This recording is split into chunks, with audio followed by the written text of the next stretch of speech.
Friendship day సందర్భంగా మీ అందరికీ happy friendship day. ఏమో అందరు ఫ్రెండ్షిప్ డే అర్థమైంది ఈరోజు ఏందో? ఈరోజు ఫ్రెండ్షిప్ డే అని తెలుసా? పోనీ తెలుసా? Happy friendship day. ఈ ప్రత్యేక దినంలో మరి నిన్నటి దినము మరి మమ్మీ డాడీ నన్ను అడిగినప్పుడు సరే మరి దేవుని ప్రణాళిక దేవుని చిత్తం అనుకొని మరి ముందుకు రావడం జరిగింది. మరి దేవుని సన్నిధిలో మరి కొద్ది నిమిషాలు దేవుని మాటలు మనం ధ్యానం చేసుకుంటాం. నిజంగా మరి ఫ్రెండ్షిప్ అన్నప్పుడు చాలా ఆస్పెక్ట్స్ కన్సిడర్ చేయాల్సి వస్తుంది. సో మనం వాటిని ఒకసారి మనం జ్ఞాపకం చేసుకుందాం. సో ఫ్రెండ్షిప్ అనగానే ఏం గుర్తుకొస్తుంది? షేరింగ్, ఇంకా కేరింగ్, ఇంకా ఫైటింగ్, ఇంకా ఫ్రెండ్షిప్, ఎంజాయింగ్, ఇంకా ఫ్రెండ్, ఇంకా ఫ్రెండ్స్ గుర్తుకొస్తారు, ఇంకా అలగడం, ఇంకా. So friendship is a zone where we stay very free. మనము ఏదేమో మనం ఏది దాపరికాలు ఏదైనా మాట్లాడాలన్నా కానీ పెద్ద ఆలోచించాం. నోటికి ఏదో వస్తే అది మాట్లాడాలనుకుంటాం, ఏం చేయాలనుకుంటే అది చేయాలనుకుంటా ఉంటాం, ఏది చెప్పాలనుకుంటే అది చెప్పేస్తూ ఉంటాం. So we don't worry or we don't bother what we're talking or what we're speaking. అంత ఫ్రీగా ఓపెన్గా మాట్లాడేస్తూ ఉంటాం. అయితే ఈ ఫ్రెండ్స్ దగ్గర వచ్చిన ఒక ప్రాబ్లం ఏంటి అంటే మన నోటికి అదుకుండదు. ఇక ఏముండదు, అదుకుండదు. మనం ఏమైనా అంటాం, లాస్ట్లో సారీ చెప్తే నడిచిపోతుంది. అంతా ఏమైపోతుంది? సారీ చెప్తే చాలా అన్ని సెట్ అయిపోతాయి. అరే సారీ మామ, సారీ అంటే కదా ఓకే, ఇంకోసారి అట్లా అనొద్దంటారు కదా, నెక్స్ట్ టైం మూవ్ ఆన్. మళ్ళీ ఎన్నిసార్లు రిపీట్ అయినా అయిపోతుంది. వాడు అంతే అంటాము, ఆమె అంతే అంటాము. We just keep continuing on that thing. So చాలా ఇంపార్టెంట్ ఏంటి అంటే friendship is also a part of relationship. ఏంటిది? It's a part of relationship. కానీ ఈ ఫ్రెండ్షిప్కి ఇంకా వేరే దానికి ఒక డిఫరెన్స్ ఉంది. ఆ డిఫరెన్స్ గుర్తించాలా. నెక్స్ట్ దాంతోపాటు యాక్చువల్ ఫ్రెండ్షిప్ అంటే ఏందో కూడా మనము అర్థం చేసుకోవాలా. సో నేను జస్ట్ ఇది అర్థం చేసుకోవడానికి ప్రయత్నం చేస్తా ఉన్నా. ఏమని అంటే నార్మల్గా ఫ్రెండ్షిప్ అంటే ఏంది? ఒక ఇద్దరు వ్యక్తుల మధ్య ఒక రిలేషన్షిప్. లవ్ అంటే ఏంది? అది ఒక ఇద్దరి మధ్య రిలేషన్షిప్. మరి అది రిలేషన్షిప్, ఇది రిలేషన్షిప్ అంటే ఎట్లా? అర్థమైందా? లవ్ ఒక రిలేషన్షిప్పే, ఫ్రెండ్షిప్ ఒక రిలేషన్షిప్పే. కానీ ఆ రిలేషన్షిప్కి ఈ రిలేషన్షిప్ ఒక డిఫరెన్స్ ఉంది. ఆ డిఫరెన్స్ అర్థం చేసుకోవాలి. ఏది ఆ డిఫరెన్స్ అంటే ప్రేమలో ఉండే ఆ బంధము ఏంటంట, అది ఎక్కడ లిమిట్ లేనిది. కానీ ఫ్రెండ్స్ మధ్యలో ఉండే బంధము అది ఒక లిమిటెడ్ జోన్లో ఉండేది. మళ్ళా చాలా క్లియర్గా గుర్తుపెట్టుకోండి. ప్రేమలో ఉండే బంధము దానికి ఎక్కడ లిమిట్స్ లేవు, బౌండరీస్ లేవు. ఇది ఇంతే. ఒక భర్తను భార్యను ఎంత ప్రేమించవచ్చు, ఒక తండ్రి లేకుంటే పేరెంట్స్ పిల్లల్ని ఎంత ప్రేమించవచ్చు, పిల్లలు తల్లిదండ్రులను ఎంత ప్రేమించవచ్చు. అర్థమైంది నేను చెప్పేది? అక్కడ లిమిట్ లేదు. దేవుడు మనుషులను ఎంత ప్రేమించవచ్చు, మనుషులు దేవుని ఎంత ప్రేమించవచ్చు. There is no relationship. But when you call a friendship has a limitation. It has some boundaries. ఎంతవరకు మాట్లాడాలో అంతవరకే మాట్లాడతాం.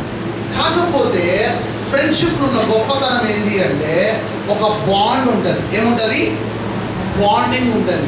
ఆ బాండింగ్ ఏం చేస్తుంది అంటే వాళ్ళని స్టే చేస్తుంది ఒక్క పేస్ మీద, లేకుంటే ఒక్క తాటి పైన వారు ఉండేటట్టుగా. ఫర్ ఎగ్జాంపుల్ నేను ఇంకొక మంచి ఫ్రెండ్ ఉన్నారనుకో, మా ఇద్దరు ఫ్రెండ్స్కి నేను కనుక ఎక్కడికైనా వెళ్ళి ఆ వ్యక్తికి నేను తీసుకురావాలి అనుకున్నప్పుడు నేను చేస్తా. నాకు ఆ వ్యక్తికి ఏమి ఇష్టమో ఏమి ఇష్టం లేదో నాకు తెలిసి ఉంటుంది.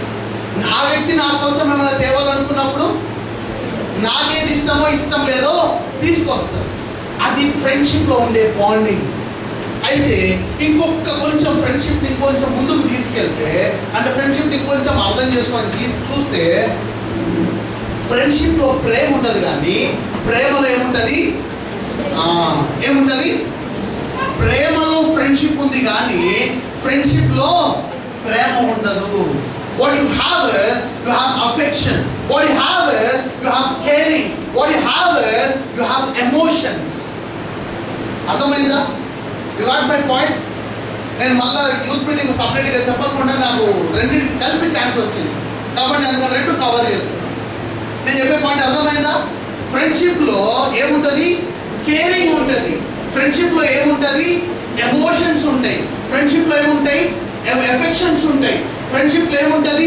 షేరింగ్ ఉంటుంది. ఇవన్నీ ఉంటాయి, కానీ it will not cross the limit which has it for love.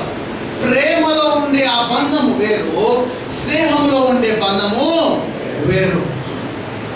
ఈ బంధాన్ని ఎప్పుడైతే మనము ప్రాపర్గా అర్థం చేసుకుంటామో మనకు చాలా జీవిత సత్యాలు అర్థమవుతాయి. అందుకని చాలామంది ఏం చేస్తూ ఉంటారంటే, ఫర్ ఎగ్జాంపుల్ చాలా మందికి ఉన్న అలవాటు ఏంటి అంటే, ఇక ఫ్రెండ్ అంటే ఇక వాడు ఏమైనా చేయొచ్చు వాడి కోసం అనుకుంటా ఉంటాం. ఏమనుకుంటాం? ఇక ఫ్రెండ్ అంటే ఏమైనా చేసుకోవచ్చు. ఎంతవరకు వెళ్తుంది ఆ ఫ్రెండ్షిప్ అంటే, తల్లిదండ్రుల కంటే కూడా ఫ్రెండే ఎక్కువ. అర్థమైందా? తల్లిదండ్రుల కంటే ఫ్రెండే ఎక్కువ. స్నేహితుల కుటుంబం కంటే ఫ్రెండ్సే ఎక్కువ. ప్రేమ ఉండే చోటుని ఏం చేస్తున్నాము? మనం ఫ్రెండ్షిప్తో డామినేట్ చేస్తూ ఉంటాం. So that is not the right way. దేవుడు స్నేహాన్ని చాలా ప్రాపర్గా ఎక్స్ప్రెస్ చేసిండు. అయితే ఈ స్నేహానికి పర్ఫెక్ట్గా అర్థం చేసుకోవాలంటే ఒక మాట అర్థం కావాలి. ఏంటి అంటే మ్యూచువల్. ఏంటిది? మ్యూచువల్ అంటే ఏంది?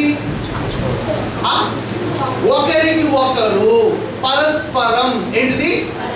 పరస్పరం. మ్యూచువల్ అంటే పరస్పరం, లేకుంటే ఒకరికి ఒకరు. ఎప్పుడైతే నువ్వు స్నేహితుడు లేకుంటే ఆమె నా స్నేహితురాలు, ఈయన నా స్నేహితుడు అన్నప్పుడు it's not one way traffic, but it is two way traffic. ఇక్కడ నుంచి అక్కడికి వెళ్ళాలా, అక్కడి నుంచి ఇక్కడికి రావాలా. That's what exactly a friendship is all about. Friendship అంటే మ్యూచువల్ కనెక్షన్. ఏంటిది? Mutual connection. It's not one way connection.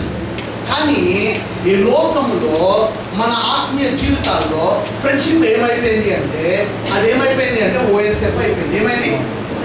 OSF అంటే ఇది వన్ సైడెడ్ ఫ్రెండ్షిప్. ఏమైంది? వన్ సైడెడ్ ఫ్రెండ్షిప్ అంటే ఏంది? నాకు ఆయన స్నేహితుడు కానీ నేను ఆయన స్నేహితుడు కాదు. ఉన్నారా లేదా? అక్కడ దోస్తులు చాలా మంది ఉంటారు. ఏం చేస్తాడంటే, వీడు ఎక్కడనో తప్పు చేస్తాడు, ఇతను ఎక్కడనో ఓ దగ్గర తప్పు చేస్తాడు, అది వానికి నచ్చదు. అరే నువ్వు నా ఫ్రెండ్ కాదంటాడు. వీడేమంటాడు? నువ్వు నా ఫ్రెండ్ కాదా నువ్వు అనొచ్చు, కానీ నువ్వు నా ఫ్రెండ్వే. అంతేంది? వీడు ఎప్పుడైనా వాటర్ బాటిల్ పట్టుకొని పోయినప్పుడు వాని కోసం కూడా వాటర్ తెస్తాడు. వీడు స్నాక్స్ తెచ్చుకున్నప్పుడు వాని కోసం కూడా స్నాక్స్ తెస్తాడు. వాడు తింటాడు తినడం వేరే విషయం. నేను నీ కోసమే తెచ్చిన, నువ్వు తిననంటే దాన్ని చెత్త పుట్టలు వేస్తా, వేరే ఎవరికి ఇయ్యనండి. ఇగో ఇదంతా వన్ సైడెడ్ ఫ్రెండ్షిప్. అర్థమవుతుందా? నేను ఎందుకు మాటలు చెప్తానంటే, నేను చెప్పబోయే మాటలు మీకు బాగా అర్థం కావాలంటే ఈ ఫౌండేషన్ అర్థం కావాలా. అసలు ఈ ఫ్రెండ్షిప్ ఏంది, ఈ వన్ సైడెడ్ ఫ్రెండ్షిప్ ఏంది, మళ్ళీ ఇంకో ఫ్రెండ్షిప్లో చాలా రకాల ఫ్రెండ్షిప్లు ఉన్నాయి. ఇంకో ఫ్రెండ్షిప్ ఏంటి అంటే, దీన్ని ఏమని అంటారు అంటే ఇట్స్ డేంజరస్ ఫ్రెండ్షిప్. ఏంటిది? ఇంకొకటి డేంజరస్ ఫ్రెండ్షిప్. ఆ డేంజరస్ ఫ్రెండ్షిప్ అది ఎట్లుంటుంది అంటే, ఎప్పుడు మనల్ని నాశనం చేస్తుందో ఆ స్నేహం తెలవదు. ఆ స్నేహము ఎప్పుడు మనల్ని నాశనం చేస్తుందో తెలవదు. అంటే ఇద్దరికి నష్టం ఈ డేంజరస్ ఫ్రెండ్షిప్ లో. ఇంకొక ఫ్రెండ్షిప్ ఉంది, అది టాక్సిక్ ఫ్రెండ్షిప్ అంటారు. ఏంటిది? Toxic friendship. ఆ టాక్సిక్ ఫ్రెండ్షిప్ ఇంకా డేంజర్. అది ఎప్పుడు మనల్ని ఖరాబ్ చేస్తుందో తెలవదు. ఆ ఫ్రెండ్షిప్ నాశనం చేసే స్నేహాలు, పాడు చేసే స్నేహాలు, ఇంకొన్ని మనల్ని బాగు చేసే స్నేహాలు, ఇట్లా అనేక రకాల స్నేహాలు ఉన్నాయి. అయితే ఈ ఫ్రెండ్షిప్ డే నాడు నీవు నేను ఏ స్నేహంలో ఉన్నామనేది చాలా అవసరము. ఏంటిది? ఏ స్నేహంలో ఉన్నాము అనేది చాలా అవసరము. ఏ ఫ్రెండ్ నీకు ఈ మాటలు చెప్పిండో లేదో నాకు తెలియదు, కానీ నిజమైన స్నేహితుడిగా పిలువబడి యేసుక్రీస్తు ప్రభువు వారు ఒక చక్కని మాట చెప్పిండు. ఒకసారి చూడండి ఆ మాటను. యోహాను సువార్త 15వ అధ్యాయము 7వ వచనం. నాయందు మీరును మీ యందు నా మాటలను నిలిచి ఉన్న ఎడల మీకేది ఇష్టమో అడుగుడి. చాలు. ఏమంటున్నాడు? మీ యందు నా మాటలు, నా యందు మీరును మీ యందు నా మాటలు నిలిచి ఉన్న ఎడల, ఇది చాలు మన ఫ్రెండ్షిప్ నిజమా కాదో తెలవడానికి. అర్థమవుతుందా? ఏమంటున్నాడు? నా యందు ఎవరు ఉండాలా? నువ్వు ఉండాల్సిందే. నా ఫంక్షన్లు ఎప్పుడు నువ్వు రావాల్సిందే. నీ ఫంక్షన్ నేను వస్తా, నా ఫంక్షన్ నువ్వు వస్తా. అంటే ఏంది? దోస్తాను. అదే దట్స్ కాల్డ్ ఫ్రెండ్షిప్. నువ్వు నాకు ఇస్తావు, నేను నీకు ఇస్తా. అందుకే నా ఫ్రెండ్షిప్ డే ఆడు ఏం చేస్తారు? ఫ్రెండ్షిప్ అక్కడ బ్యాండ్ కట్టాలా, ఆ బ్యాండ్ ఇక్కడ రావాలా. నీకు బ్యాండ్ కట్టలేదంటే నీ ఫ్రెండ్ కాదా? స్కూల్లో మీరు గమనించడం లేదో, కొంతమంది అందరికీ బ్యాండ్ తెస్తారు, కొంతమందికి తెస్తారు బ్యాండ్లు. అంటే ఏంది? మళ్ళీ దీంట్లో స్పెషల్ బ్యాండ్లు ఉంటాయి. మళ్ళీ ఈ ఫ్రెండ్షిప్లో గ్రేడ్లు ఉన్నాయి. ఏది? Okay friend, class friend, best friend, జాన్ జిగిరి ఫ్రెండ్లు, ఇంకా థిక్ ఫ్రెండ్లు. అర్థమవుతుందా? దీంట్లో ఫ్రెండ్స్ అనేక రకాలు ఉంటారు, గ్రేడ్స్ ఉన్నాయి దీంట్లో. అట్లా ఎవరికి ఏం తీసుకుపోవాలనో కొనేటక్కనే ఆలోచన చేస్తూ ఉంటారు. ఏమని? ఈ ఫ్రెండ్షిప్ బ్యాండ్లు వాళ్ళకు ఇక నార్మల్గా రిబ్బన్ దొరుకుతుంది ఒకటి, 10 రూపాయలకు 4 మీటర్లు 6 మీటర్లు ఇస్తారు. ఆ మీటర్లు 2 మీటర్లు ఇచ్చాయి, 3 మీటర్లు ఇచ్చే తీసుకుంటాం. ఎందుకు? ఎవడన్నా నాకు బ్యాండ్ వేసిండు అనుకో, వాడికి మళ్ళీ కట్టకపోతే వాడు ఫీల్ అవుతాడు కదా. ఫీల్ కాకుండా ఉండాలంటే ఏం చేయాలంటే ఒక కత్తెర, ఒక రిబ్బన్ తీసుకొచ్చుకున్నాం అనుకో, నీట్గా కట్ చేసి ఇచ్చేస్తే వాడికి నాకు వేస్తే వాడికి వేస్తా. అక్కడ చాలాసార్లు అంటే చిన్నప్పుడు పిల్లలకు అర్థం కాదు. ఒకడు మంచి బ్యాండ్ చేస్తూ ఉంటాడు, రింగులు తెస్తూ ఉంటారు, లేకుంటే కొంతమంది బ్రేస్లెట్స్ పట్టుకొస్తూ ఉంటారు, అనేక రకాలు చేస్తూ ఉంటారు. దేనికి? వారి ఫ్రెండ్షిప్ని ఎక్స్ప్రెస్ చేయడానికి. ఇక్కడ దేవుడు కూడా ఏమంటాడంటే, నా యందు ఎవరు ఉండాలా? మీరు ఉండాలా. మీ యందు ఏముండాలా? నా మాటలు ఉండాలా. Then we are friends. అంతేగా. There is nothing more. దేవునితో స్నేహం చేయడం పెద్ద కష్టం కాదు. It's not a complicated job to do friendship with. చాలా మంది లోకంలో కొంతమందికి ఫ్రెండ్స్ ఉండడం చాలా కష్టం. ఎందుకు? నాతోటే మాట్లాడాలని, ఎవరితో మాట్లాడవద్దు అంటారు. అవునా? నాతోటే రావాలా, నువ్వు వాళ్ళతోటి ఎందుకు పోయినావు? వాళ్ళు రమ్మంటే పోతావా? నువ్వు రమ్మంటే ఉరుకుతావా? నువ్వు నాతోటే రావు. ఎందుకు? నువ్వు నా బెస్ట్ ఫ్రెండ్. మా బ్రైట్ అదే అంటారు. నువ్వు ఎవరు పంపావు? నా పంపవే కదా. నువ్వు నన్ను తీసుకుపోవాలి, కానీ వాళ్ళని ఎవరు ఎందుకు పట్టుకపోతున్నావు? అర్థమవుతుందా? తెలియని వయసు. మనం ఏం చేస్తూ ఉంటామంటే, దేవుడు నన్నే కదా దీవించాల్సింది, నా పక్కోడు ఎందుకు? దేవుడు నమ్ముకోలే కదా, వాడు ఎట్లా దీవించబడుతున్నాడు? అర్థమవుతుందా? మనం చేసే fundamental basic mistake is we are not doing friendship with God and we are asking God, why you are not blessing me, why you are not giving it to me, నాకెందుకు ఇవ్వట్లేవు, నాకెందుకు చేయట్లేవు అని. చాలాసార్లు కొంతమంది అంటే నామకార్థంగా బ్రతికేవారు కావచ్చు, దేవుని సరిగ్గా అర్థం చేసుకునేవారు కాకపోవచ్చు. వాళ్ళు ఏమంటా ఉంటారంటే, అయ్యో దేవుడికి నాకు కష్టం అర్థమవుతలేదా, అసలు ఏం చేస్తున్నాడు దేవుడు, నేను చర్చికి ఎందుకు పోవాలి, నేను ప్రార్థన ఎందుకు చేయాలి, నేను వాక్యం ఎందుకు చదవాలి, నేను ఆరాధన ఎందుకు చేయాలి, నేను ఇంత బాధలో ఉంటే దేవుడు ఏం చేస్తున్నాడు పైన, అదుడు మిగతా వాళ్ళందరూ ఎంత సంతోషంగా ఉన్నారు, నేను ఎంత బాధతో ఉన్నాను అంటా ఉంటారు. కానీ దేవుడు ఎంత బాధపడుతుందో నువ్వు అర్థం చేసుకోవట్లేదు. అర్థమవుతుందా? నువ్వు ఎంత దీన స్థితిలో ఉంటే, నువ్వు ఎంత వేదన పడుతూ ఉంటే, దేవుడు నీ పక్షంగా, దేవుడు తండ్రి దగ్గర కుడిపక్షం దగ్గర విజ్ఞాపన చేస్తూ ఉంటే, దేని కొరకు? నీ బాబు కొరకే. నువ్వు రక్షణ పొందాలని, నువ్వు సంపూర్ణంగా మారు మనసు చెందాలని. మన మళ్ళీ మనం పక్కకు పెడతాము. మనం ఏం చేస్తాము? దేవాలను చూస్తున్నావా లేదా? నాకు ఇస్తున్నావా లేదా, నన్ను చేస్తున్నావా లేదా, నన్ను పైకి తీసుకుపోతున్నావా లేదా, ఇక నన్ను ఎప్పుడు ఇదే లెవెల్ ఉంచుతావా. మన way of asking God is very very bad, చాలా తప్పది.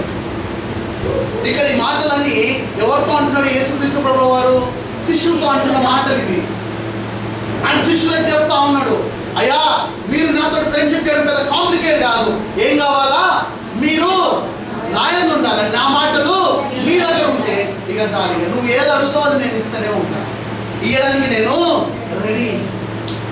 ఆయన ఆకాశ వాక్యుల చేత వెళ్తాడంట. ఆయన చెయ్యి చాలా పెద్దది, కాకపోతే అంత పెద్ద చెయ్యుండు కూడా మనం ఇంకా పొందుకోలేకపోతున్నాం అంటే వాట్ ఈస్ ది ప్రాబ్లం? మనకు అంత మంచి దోస్తాని నేను ఫ్రెండ్షిప్ అని చెప్పి ఇట్లా థమ్స్ పెడితే ఆ థమ్స్ వదిలిపెట్టి మిగతా అన్ని చుట్టూ తిరుగుతూ ఉన్నాం మనం. ఫ్రెండ్షిప్ అంటే ఇట్లే కదా అంటారు. అరే ఫ్రెండ్షిప్ ఉంటావా లేదా, అంతే కదా. దేవుడు నాతో ఫ్రెండ్షిప్ చేయి, నాతో ఫ్రెండ్షిప్ చేయి, నాతో ఫ్రెండ్షిప్ చేయి అని చెప్పి దేవుడు ఇట్లా అంటా ఉంటే ఆ దేవుని పట్టించుకోవట్లేదు. దేవుడు ఏమన్నాడు ఒకసారి పైన చూడండి, అదే 15వ అధ్యాయము 1, 2, 3 వచనాలు చదవండి. నేను నిజమైన ద్రాక్షావల్లిని, నా తండ్రి వ్యవసాయకుడు, నాలో ఫలింపని ప్రతి తీగను ఆయన తీసి పారవేయును, ఫలించు ప్రతి తీగ మరి ఎక్కువగా ఫలింపవలనని దానిలోని పనికిరాని తీగలను తీసివేయను. నేను మీతో చెప్పిన మాటను బట్టి మీరిప్పుడు పవిత్రులై ఉన్నారు. నా యందు నిలిచియుండుడి, మీ యందు నేను నిలిచియుండును. తీగ ద్రాక్షావల్లిలో నిలిచి ఉంటేనే గాని తనంతట తానే ఎలాగూ ఫలింపరో అలాగే నా యందు నిలిచి ఉంటేనే కానీ మీరును ఫలింపరు. That's it. నేను ఇందాక ఏం చెప్పినా, ఫ్రెండ్షిప్ అంటే మ్యూచువల్ బాండింగ్ ఉండాలి, ఆ కనెక్షన్ ఏర్పడాలి. ఆ తీగ దేనికి ఉండాలంట, ఏముండాలంట, ఫలించాలంటే అది ద్రాక్షవల్లిలో నిలిచి ఉండాలి. నిలిచి ఉండకుండా నువ్వు వేరుగా ఉండి ఫలించలేవు. You can't be fruitful without in that field. ఆ ద్రాక్ష తీగకు, ఆ ద్రాక్ష తీగ ఏం చేయాలంట, ఆ ద్రాక్ష తోటలో ఆ ద్రాక్షకు దానికి ఉన్నప్పుడు మాత్రమే నువ్వేం చేయగలుగుతావు, ఫలించగలుగుతావు. దేవుడు అదే అంటున్నాడు, మీరు నాకు అంట కట్టబడి ఉండాలి, నా మాట వినాలి, నాకు లోబడాలి, నాకు విధేయత కలిగి ఉండాలి. ఆయన మాట వినడానికి మనము సిద్ధపడి ఉన్నప్పుడే. చాలాసార్లు మనం అంటే కొన్నిసార్లు ఫ్రెండ్షిప్ అనగానే we feel that like okay ఇక ఫ్రెండ్స్ తోటి పోతున్నాం అంటే అది full fun zone, enjoy zone అంటాం. కానీ అదే దేవుడితో ఫ్రెండ్షిప్ అంటే ఏమైపోతాము, ఈ ఫ్రెండ్షిప్ మంచి ఫ్రెండ్షిప్ కాదు. ఎందుకు? చర్చిలో కూర్చోమంటది, ప్రార్థన చేయమంటది, వాక్యం చదవమంటా ఉంటుంది. ఈ ఫ్రెండ్షిప్ ఏం చేస్తూ ఉంటుంది, మనకు లోకంలో ఏదైతే మజా ఫన్ అనుకుంటున్నారో అది ఏది ఇక్కడ ఇవ్వదు. కానీ నువ్వు నిజముగా దేవునితో అంట కట్టబడి ఉంటే, నువ్వు నిజముగా దేవునితో స్నేహం చేస్తే you need not to look for anything back. ఎందుకంటే దేవుడు ఏమంటాడంటే, మీరు నా యందు నిలిచి ఉన్నట్లయితే మీకు ఏది ఇష్టమో అడుగుడి, మీకు అది అనుగ్రహింపబడును అంటున్నాడు. ఈరోజు నేను దేవుడితో స్నేహం చేయడానికి సిద్ధంగా ఉన్నామా లేదా అని చూడాలి. ఎందుకు అంటే సాతాను గారు he tries to be a good friend with us. వాడు ఏం చేస్తాడు, మనతో మంచి స్నేహాన్ని కల్పిస్తూ ఉంటాడు.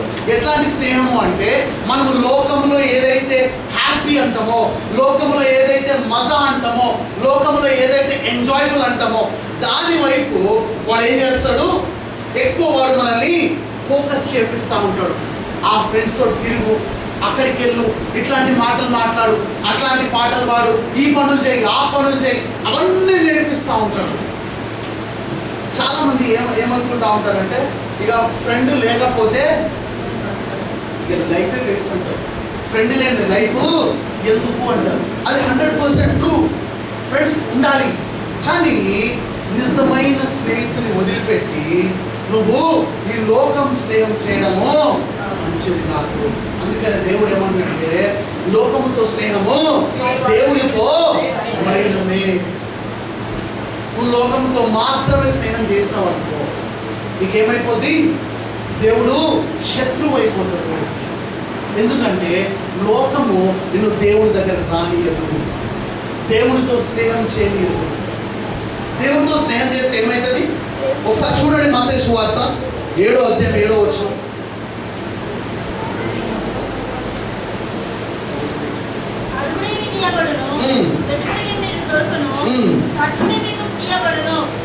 దేవుడు ఫ్రెండ్ కాకపోతే దేవుడిని ఎట్లా అడుగుతాం? మనం ఫ్రెండ్స్ కాకపోతే దేవుడిని ఎట్లా అడుగుతాం? అర్థమైంది నేను చెప్పే పాయింట్. నువ్వు దేవుడు నీ ఫ్రెండ్ కాదనుకుందాం, దేవుడితో నీకు వైరం ఉందనుకుందాం, ఎనిమిది పోయి నాకు కొంచెం ఏమన్నా పంపిస్తావు మా ఇంట్లోకి అని అడుగుతావా? శత్రువుల ఇంటికి పోతారా? శత్రువుల ముఖాలు చూస్తారా?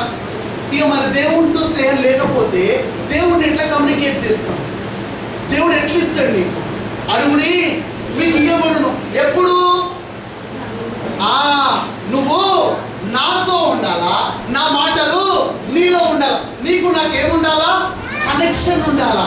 ఆ కనెక్షన్ లేకుండా నువ్వు నన్ను అడగలేవు.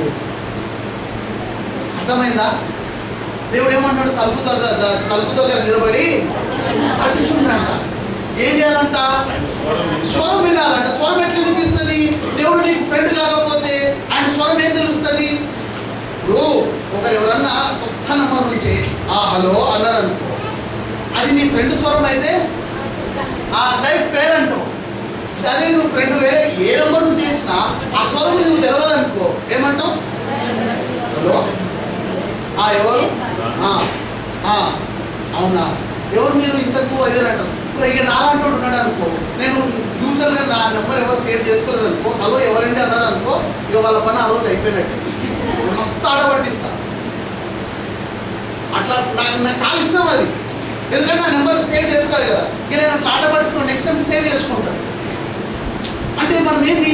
ఫ్రెండ్స్ గొంతు గుర్తుపట్టగలిగే స్థితిలో ఉంటాం ఫ్రెండ్షిప్ చేస్తే. దేవుడితో స్నేహం చేసినప్పుడు దేవుడు నిన్ను కొన్నిసార్లు హెచ్చరిస్తూ ఉంటాడు, కొన్నిసార్లు నిన్ను గద్దిస్తూ ఉంటాడు, కొన్నిసార్లు నిన్ను మందలిస్తూ ఉంటాడు. అరే అది తప్పురా, చెయ్యొద్దురా నాన్న, ఇది చెయ్యొద్దు నాన్న, అది తప్పు నాన్న, అది మనం చెప్తా ఉంటే దేవుడి స్వరం వినిపియాల. అర్థమైందా? ఇప్పుడు 10 మంది ఉన్నారు, 10 మంది ఇప్పుడు వండర్ ఉండి ఏదైనా చేస్తున్నారు అనుకో, వండర్ అన్నావు అనుకో, ఎవరోలే నన్ను అంతగా పిలిచేటో కాదనుకో. అదే నేను కనుక అరే వండర్ అన్నాను అనుకో, తక్కువ నీకు చూస్తాడు. ఎందుకు? నా స్వరము తెలుసు. అర్థమైందా? we need to know our friend's voice. దేవుని స్వరము మనకు తెలియాలా. దేవుడు గర్దిస్తూ ఉంటాడు.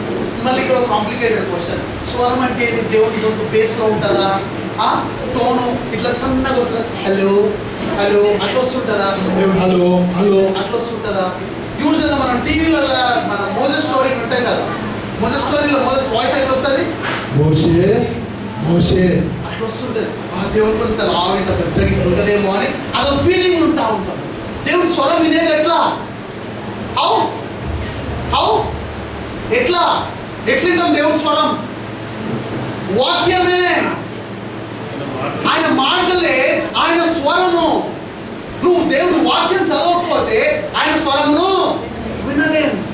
బైబిల్ని నీట్గా సెల్ఫ్లో పెట్టి బయటికి తీస్తే దేవుడు మనతో మాట్లాడు, ఓపెన్ చేసి చదివితే మనతో మాట్లాడతాడు. నేను ఆల్రెడీ ఒకసారి చెప్పిన ఏమని, వాళ్ళ ఆయన ఇచ్చిన అంకుల్ వాక్యం ప్రిపరేషన్ అయిన నెక్స్ట్ సండే రోజు ప్రతిరోజు ఈరోజు దేవుడు నాతో మీతో చెప్పబడిన మాట ఏంది అని చెప్పి start చేస్తున్నాడట.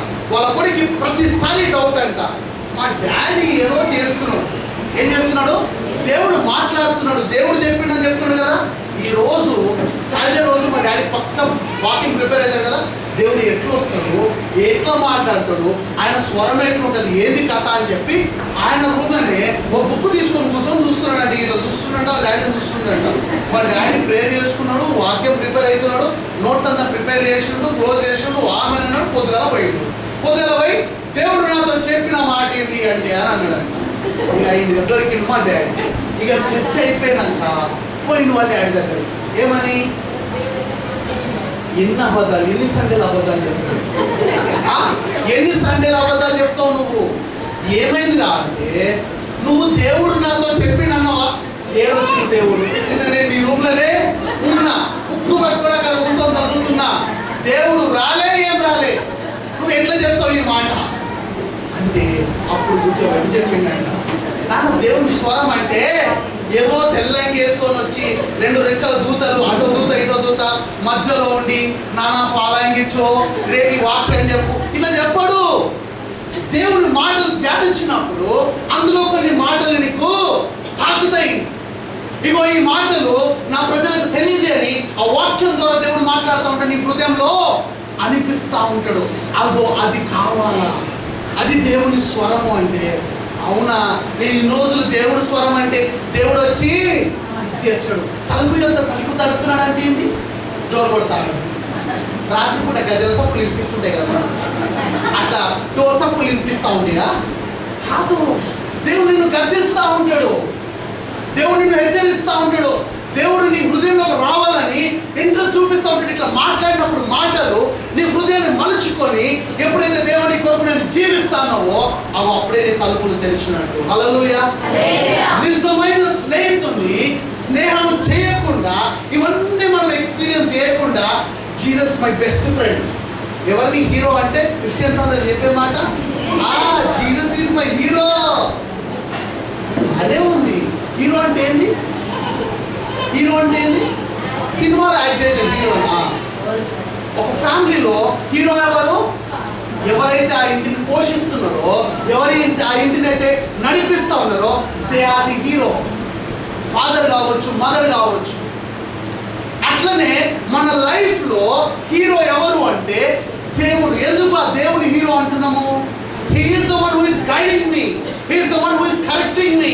He is the one who is making me to go in the right path. నన్ను సరైన మార్గంలోకి వెళ్ళడానికి ఆయన ఏం చేస్తున్నాడు? నన్ను ఎంకరేజ్ చేస్తా ఉన్నాడు. He is my mentor. సినిమాలో చూపించే హీరో లెక్క కాదు, 4 ఫైట్లు చేసి ఇట్లా కుదిరితే గోడలు వలిగిపోయి అది చేసి 10 మంది కొట్టాను. అబ్బా ఏం హీరోరా హీరో. వాళ్ళకి మళ్ళీ టైటిల్ అర్థమవుతుందా? అది కాదు హీరో అంటే. నేను అదే అంటున్నా, లోకం ఏమైపోయింది అంటే ఒక సినిమా ప్రపంచంలో లేకుంటే ఒక ఆర్టిఫిషియల్ వరల్డ్లో బ్రతకడం నేర్చుకుంది. నిజమైన జీవితంలో నిజమైన సత్యాన్ని తెలుసుకోవట్లేదు. ఈరోజు నీవు నేను దేవుని సన్నిధిలో నిజమైన స్నేహం కలిగి జీవించాలి అంటే దేవుడు అంటున్న ఒకటే ఒక మాట, మన యందు ఆయన మాటలు ఉంటున్నాయా? ఆయన చెప్పిన మాటలు మన హృదయంలో నేర్చుకున్నాయా? మన హృదయంలో ఉండడం అంటే ఏంది? మన హృదయంలో ఉండడం అంటే ఏంది? హృదయంలో ఉండడం అంటే ఏంది? బీరువాల బంగారం పెట్టినట్ట. బీరువాల బంగారం పెడితే ఏమొచ్చింది? చాలా చేసినాం, బీరువాలు ఉన్నాయి, అట్లుంటే బంగారం ఉన్నట్టేనా? అది ఎప్పుడైతే వేసుకోవాలో అప్పుడు వేసుకోవాలి, అది ఎప్పుడైతే చూపించుకోవాలో చూపించుకోవాలా. ఇప్పుడు ఫర్ ఎగ్జాంపుల్ మీ దగ్గర ఒక మంచి ఫోన్ ఉంది, ఇది కొత్త ఫోన్ అని చెప్పి దాని డబ్బా ఉంటుంది కదా, ఫోన్ ఇచ్చినప్పుడు అదే డబ్బాలో పెట్టుకొని తిరుగుతూ ఉంటే ఎట్లుంటుంది ఫోను? ఫోను కొన్నాం, కొత్త ఫోన్ అని చెప్పి అదే డబ్బాలో పెట్టుకొని తిరుగుతూ ఉంటే, బండి కొన్నాం కొత్త బండి, ఇక కొత్త బండి నేను తీయను రోజు చూసుకుంటే ఇంటి ముందు పెట్టుకుంటే పనికి వచ్చిందా? బండి కొన్నదందుకు నువ్వు, బండి కొన్నదందుకు నువ్వు వాడుకోవడానికి, అవసరతలు తీర్చుకోవడానికి. ఫోన్ కొన్నదందుకు నువ్వు దాన్ని కమ్యూనికేషన్ పెంచుకోవడానికి, ఎవరైనా రీచ్ కావడానికి ఇది ఉపయోగపడుతుందని. అది ఉంటే అదే డబ్బాలు ఉంటే ఏం లాభం? దేవుడు వాక్యం మన హృదయంలో ఉందంటే ఉంది, ఆ దేవుడు ప్రభు నా సొంత రక్షకుడు నేను అంగీకరించినాని నీ రక్షణ లేదు నీ మనసులో పెట్టుకొని, లేకుంటే దేవుని వాక్యము నీ హృదయంలో పెట్టుకొని ఉండి నువ్వు మనం చేసే పనులన్నీ చేస్తా ఉన్నావు, హృదయంలో వాక్యం ఉండి ఏం ఫాయిదా? ఆ వాక్యం ఏం చేయాలా? నిన్ను గద్దించాలా. ఆ వాక్యం నిన్ను ఏం చేయాలా? సరి చేయాలా. ఆ వాక్యం నిన్ను ఏం చేయాలా? పాపంలో పడుతూ ఉంటే నిన్ను పట్టుకొని వెనక లాగేదై ఉండాలి. That is the true word in your heart. నీ మనసులో నీ హృదయంలో వాక్యం ఉంటే ఏం చేయాలా? నువ్వు తప్పు చేస్తా ఉంటే పట్టి వెనకకు లాగాల. ఏమని? ఆజ్ఞాతిక్రమం, పాపం. నేను ఇటువంటి పాపం చేయొద్దు, ఇటువంటి నేను తప్పు చేయొద్దు, దిస్ ఇస్ బ్యాడ్, ఇది కరెక్ట్ కాదు, నేను దేవుని కోసము జీవించే విధానం ఇది కాదు. ఎందుకు?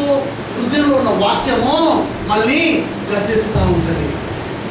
అందుకని దేవుడు ఏమన్నాడంటే శరీరం అంట ఆత్మకు లోబడాలంట. దేనికి? ఆత్మకు లోబడాల.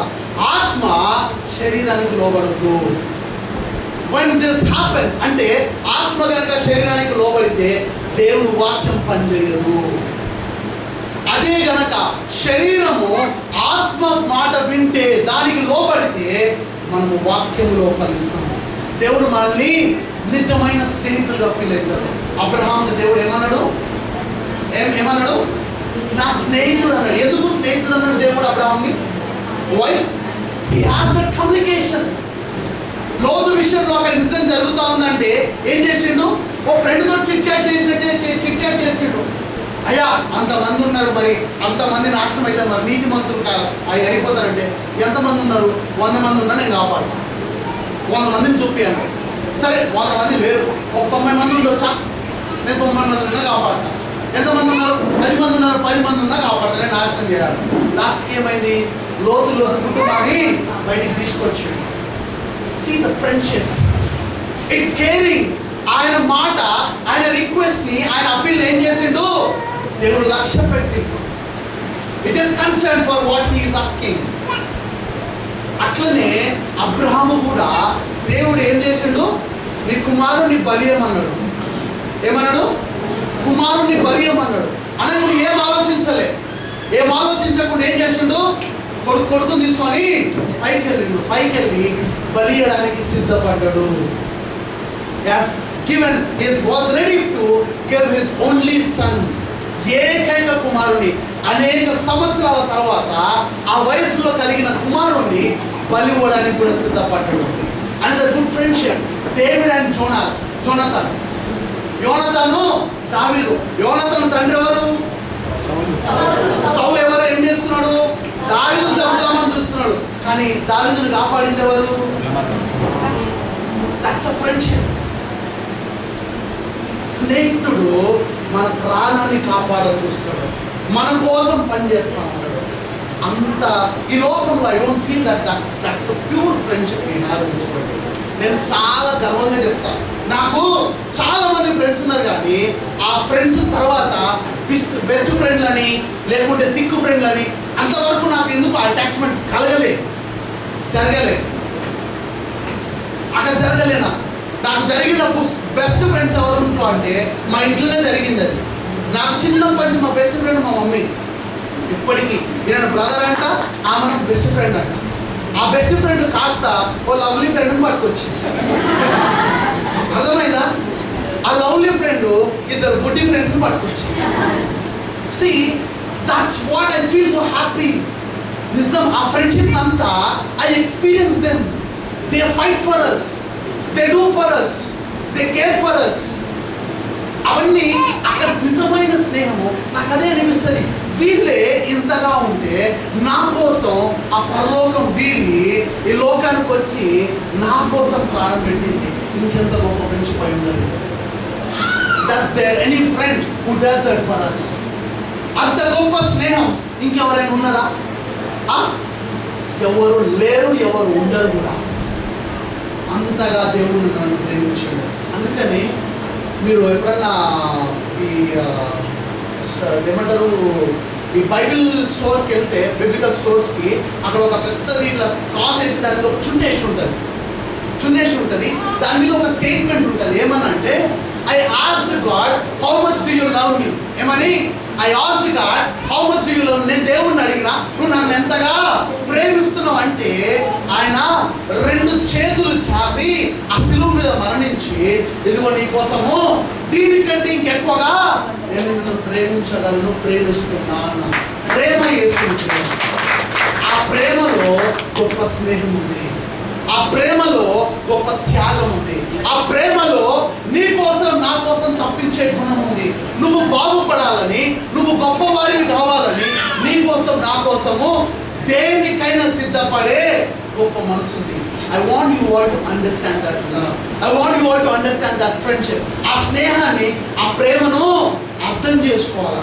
ఎప్పుడైతే నీవు నేను ఆ రకంగా అర్థం చేసుకుంటామో, దేవుడు తప్పకుండా మనల్ని నిజమైన స్నేహితుడి కింద దేవుడు కన్సిడర్ చేస్తాడు. ఒకసారి చూడండి, అదే 15వ అధ్యాయము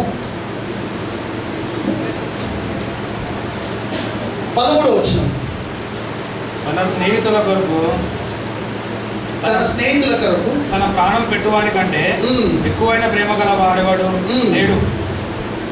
చదవండి 14. నేను మీకు ఆజ్ఞాపించిన వాటిని చేసిన యెడల మీరు నా స్నేహితులై ఉందురు. చాలు. ఏంటంట? స్నేహితుని కొరకు ప్రాణం పెట్టు వాని కంటే గొప్పగా ప్రేమ గల వాడేవాడు నేను.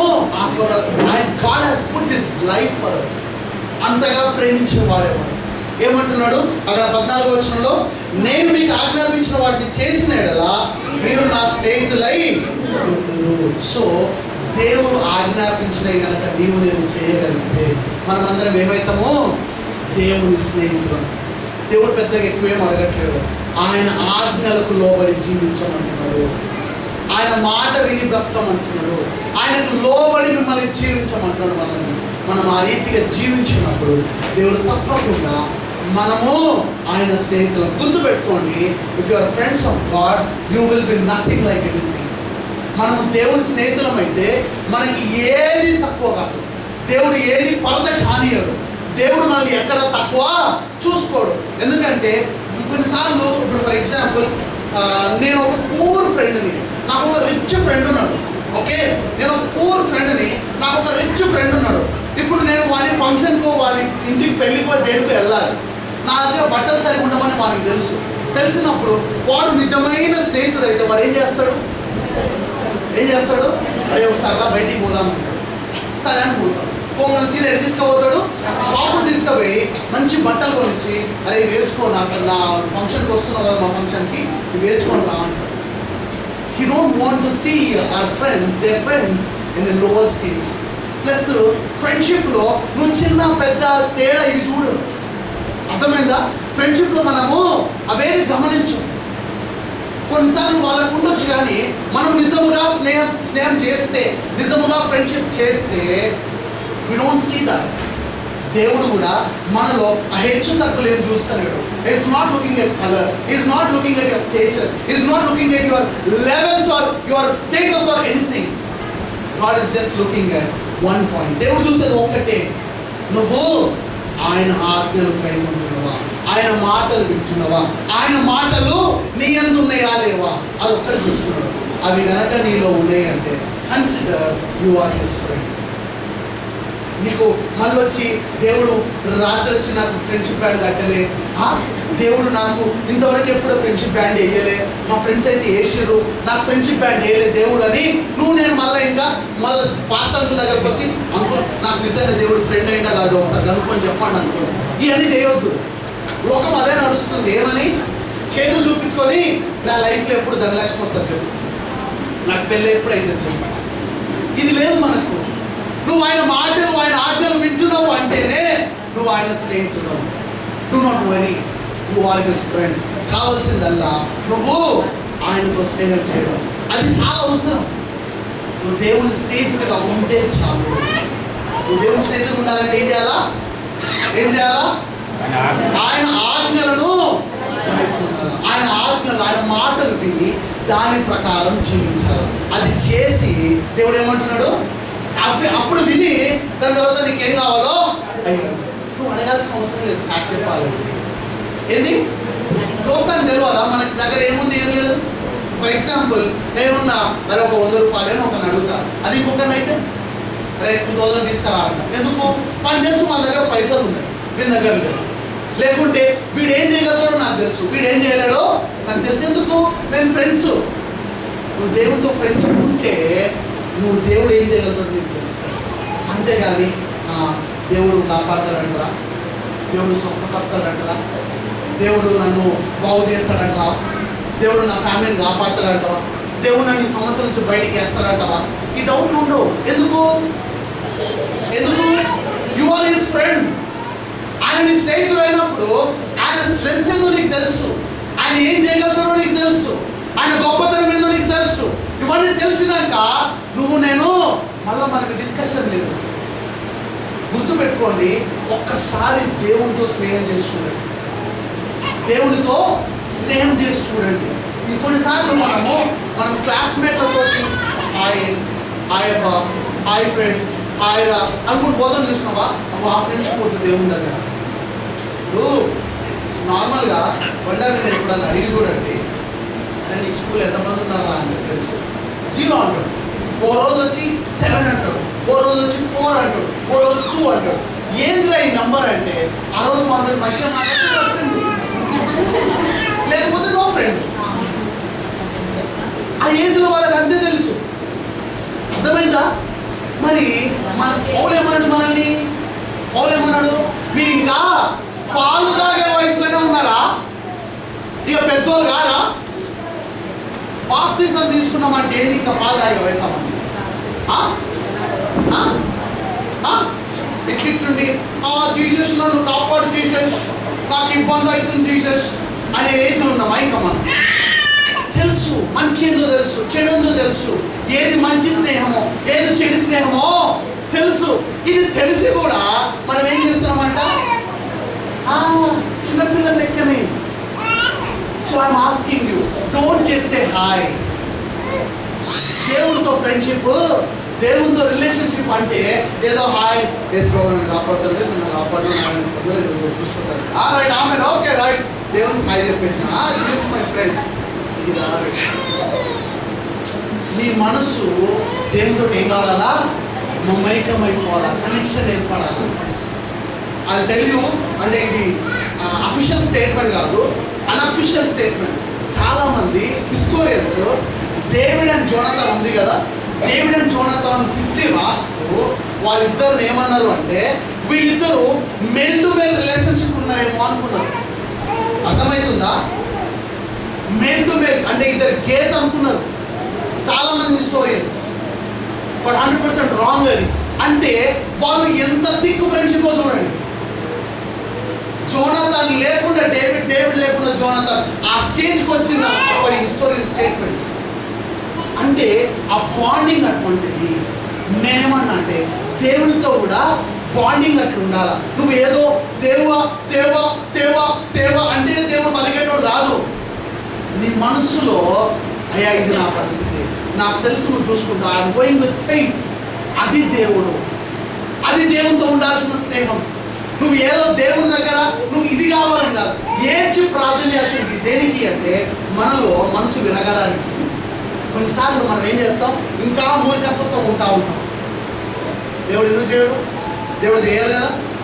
ఈ మూర్ఖత్వము ఇది లేకుండా చాలామంది నీలో చేసుకొని ప్రేయర్ చేయాలంటే ఎందుకు? దేనికి? దేవుడి దగ్గర నీ తగ్గింపు కనపరచాలా. You have to show your obedience. ఎందుకు? కళ్ళు మూసుకోవాలా, డిస్ట్రాక్షన్ కాకుండా ఉండడానికి. ఎందుకు? నీ ఫోకస్ దేవుడి మీద ఉండడానికి. For everything there is a purpose, there is a point.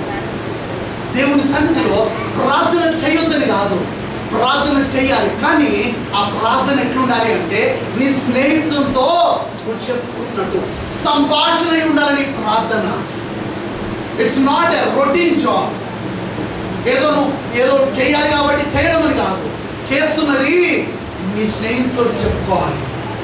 You have to convey it, you have to communicate. చాలా మందికి మాట తెలియదు. ఇది ఒక్క మాట చెప్పి నేను క్లోజ్ చేస్తాను. చెప్పడం వేరు, కమ్యూనికేట్ చేయడం వేరు. తెలుసా? చెప్పడం వేరు, కమ్యూనికేట్ చేయడం వేరు. చెప్పడం అంటే ఏంది? చెప్పడం అంటే ఏంది? న్యూస్ పేపర్ల చదువుతారు చూసినావా? లేకుంటే వాళ్ళు న్యూస్ రీడర్ హెడ్లైన్స్ కానీ లేకుంటే న్యూస్ చదువుతారు చూసినావా? అది చదవడం వేరు. కానీ కమ్యూనికేట్ చేయడం అంటే ఏంది? డిబేట్ జరుగుతుంది చూడు. డిబేట్ జరిగినప్పుడు దే టేక్ ఎవ్రీ పాయింట్, ప్రతిదీ నీకు అర్థమయ్యేటట్టుగా చెప్పడం.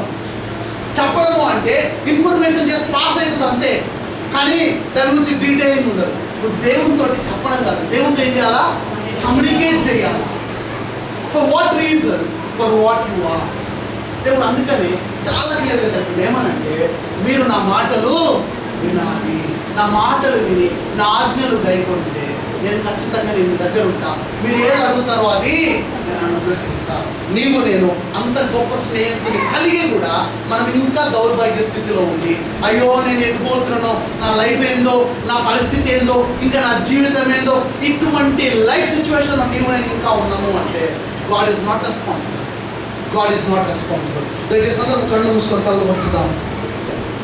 దేవా, నాతో మాతో మీరు మాట్లాడిన మాటలు బట్టి మీకు వందనాలు నాయనా. నీవు నాతో మాతో మాట్లాడావు నాయన, మమ్మల్ని దర్శించుతాను నాయన.